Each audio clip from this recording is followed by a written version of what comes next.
Newson. I'm currently a Navy Fellow at the Council on Foreign Relations in New York City. I've been in the Navy for 26 years. I'm a Navy captain, and my trade is a Navy SEAL. I've been a Navy SEAL for the entire time. Started out deploying to the Pacific since 9/11. I've been throughout the Middle East during the war on terrorism. My focus has been strategy and intelligence operations. I remember vividly being in the second grade in El Centro, California, and I somehow was signed up to run a race, and the race was very long for a second grader. It probably wasn't very long in reality, but about a quarter of the way through, someone stepped on my shoe, and my shoe came off, and I remember being struck with the option of stopping to put my shoe on or running with one shoe and trying to keep up with the crowd, and I kept on running, and I think this no quit thing is in the core of me. The second no quit event that I think was a little bit seminal was I had an ROTC scholarship, Naval ROTC at the University of Kansas, and I walked on the football team. So walking on a Division I football team is certainly not easy. Somewhat of a second-class citizen, difficult to break in. I eventually lettered, started a few games before I was injured, and my senior year, my fifth year, I redshirted 1 year. My fifth year, a new coaching crew came in. They were on, understandably, a youth kit because they were building for the future, and so I didn't see the field at all my last year, and frustrating, disappointing, and certainly the option was always there to walk off the field and quit. But there was something inside of me that was repulsed at the idea of quitting, and that has stuck with me and been instrumental in all of the tough choices that I have faced, whether that's going through SEAL training, which is one of the most difficult in the world, whether that's struggling through a divorce, raising 3 children by myself, deployed in multiple locations in frustrating situations, and this constant theme of working through the problem and not quitting has stuck with me. So I think part of the no quit is internal, and some people have more of it than others. Some people are habituated to take the easy road. So I think part of it, especially when you're raising kids, is example. You lead by example, I suppose, not even your children, but with everyone. So showing work ethic and commitment and letting them see struggle and defeat, I think, is important as well, because it's not always endless string of wins and successes, but there's failure and struggles, and I think being open about what you're going through and that it's not easy, but there's always goodness even in defeat when you're struggling to get through something. I think that's the key element, is that, what kind of person do you want to be? Do you want to be someone who fights through a problem, or will you be someone who lets the problem beat you? I think part of this ethos of personal accountability relates to service in the Navy. You're accountable for your actions. You're accountable for the actions of your teammates. You're accountable for those who work under you, and you have responsibility and accountability for everything that happens. And there's a sense, certainly in the military, that any effort to shirk that accountability is seen as weakness or integrity flaw. And so there's both peer pressure and internal desire not to do that. I remember vividly being deployed. I think I was in Iraq at the time. I was watching the unfolding of the Abu Ghraib scandal, where these young Americans had abused and ridiculed prisoners of war. And I remember reading news articles where parents were of these soldiers who were accused of misbehavior were talking about how they advised their children never to rat someone out, to look as far away from yourself as possible for the accountability of your own actions. And I was really disturbed by that. I was disturbed to think that my children might grow up and take something away from this constant drumbeat of popular media and the perception that the fault for my actions lies somewhere else. And so I sat down and wrote them a letter from when I was deployed that talked about owning your own actions. And certainly other people are involved, but if you're involved, you have a responsibility to say yes or no, whether you're going to participate, and you have a responsibility to accept the consequences. And so it's funny, as my kids have grown up, and I'm sure other parents have talked to them. If they make a mistake, they're gonna be held accountable. So if that's everything from going to jail for drunk under the influence to cheating in school, there are no excuses for your own actions, and we're not going to look at the police or the school system for why you were in the spot you were held in. You made decisions to put yourself there, and so I tried to relay that to my kids. And as a military officer, you try to hold yourself to that, because you get in situations where there's real choices of right and wrong, and there's choices against two rights or two wrongs, and you try to take the worst, the best of the worst options to choose, but always remembering that you're the one that's choosing, and no one is forcing this world upon you and your actions but yourself. So I think what makes people who they are is closely tied to where they draw their passion and their purpose from, how they contribute, and where they get a sense of contribution.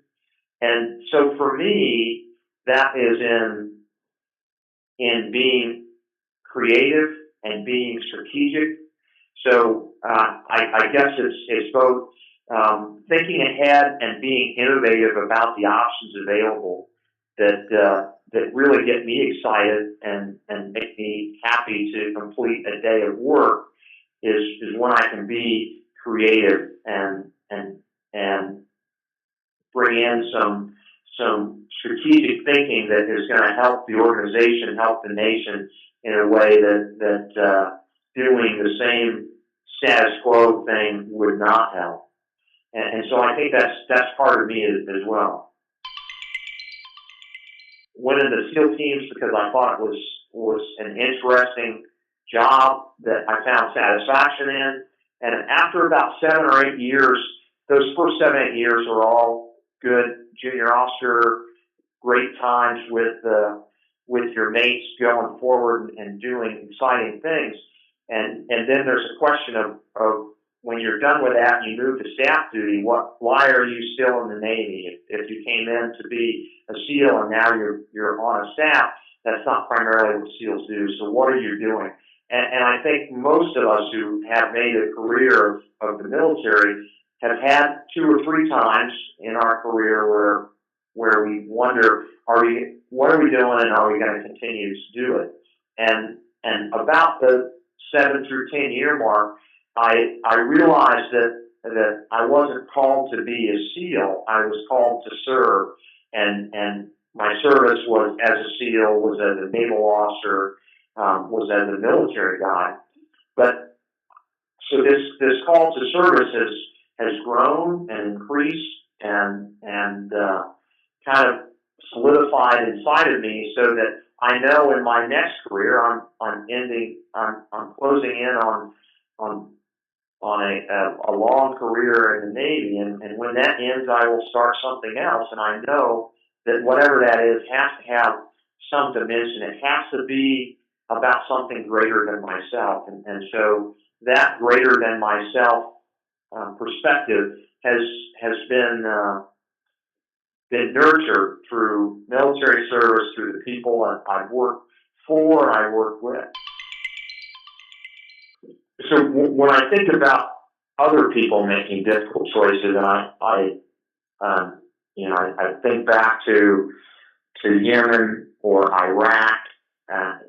In Yemen, it's people struggling daily with poverty and corruption and injustice that is incredibly stifling and so familiar in the third world. And I look at the people, whether they were people who were struggling in the Arab Spring and protesting for a new government and a new opportunity, or it was just the guy on the street who was selling fruit. I would occasionally talk to them and think about them, and it struck me over and over again that their motivation was always other focused. It wasn't about, I want a better life for me. It was primarily, I want a better life for my family, for my children, for my country. And so I think that the unifying factor in making difficult decisions when people are faced with enormous odds, and there's a great deal of resiliency that's required to see that choice through. It revolves around the motivation and who you're doing it for. And I have to believe that if you're doing it for yourself, that certainly is not going to last very long, and it's not going to have the impact or the motivation that's required, and it will be seen as self-serving. But when it's other focused, I think that when you're trying to change the lives of your children, and it's so stark on how difficult their life will be without a change, then there is no choice. It's not a difficult choice. It's just a difficult situation to charge through and work hard and find a better life. I absolutely believe that follow your passion is sound advice. And as I'm thinking about transitioning from the military to a civilian private sector job,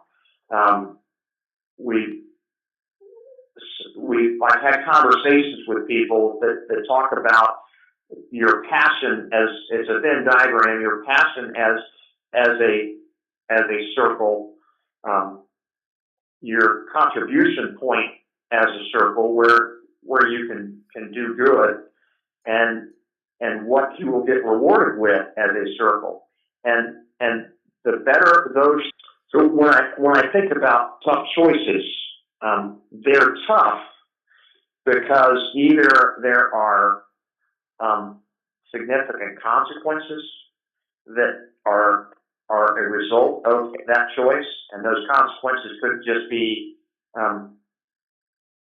hard work and little reward. They could be the threat of life and limb from a perspective of doing something in combat that needs to be done, or it could be on the softer side of you're at risk of losing, having your reputation impacted, have people think things of you that you would rather not. So it's a tough choice, because usually two things that are of value are are at play. And it strikes me that there's this concept called integrated complexity. And integrated complexity is the ability to hold two things of value at the same time. And the inverse of integrated complexity is someone who is so committed to one single issue that everything else is subsumed to that and cannot be compared. And so I'm struck by this concept of integrated complexity and the ability to admit to yourself that there can be competing goods, and you have to make the best choice between those competing goods. So to me, a tough choice is about competing goods or two competing negatives, and you're trying to decide who has to suffer. So in the competing goods, it's usually about what you're going to give up to achieve something, and you're going to give up something that is of value to achieve something else of value, and that's a very difficult choice. It could be your reputation, your standing with others. It could be your life, but in comparison to what you're giving up, when people make those hard choices, they decide that the greater good is worth it. When it's two negatives, when there's two bad things that can happen, and you're trying to choose the least of them, it's the same kind of difficult choice. Who is going to pay the cost for what needs to be done, and how do you mitigate the bad issues? And so at the root of making hard choices is a win-loss of some kind, and usually I think it's between two things we value dearly.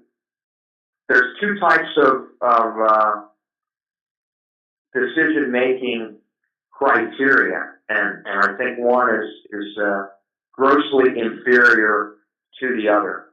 I think that occasionally people are faced with tough choices, and they're not fully considering the entirety of the issues, and they're acting on their gut. They're responding to time pressures to make a decision, and so that in that case, I think it's what's most expedient. What is going to be the short-term relief on me? And when those decisions are made, I think most people end up regretting them. The other decision criteria that I think is far superior, but much more difficult and much more time-consuming, relies on your values. And I've reflected upon this, and I think when people make poor decisions that are not consistent with what they believe their values to be, or what they espouse their values to be, is because they don't think about their values when they're making a decision.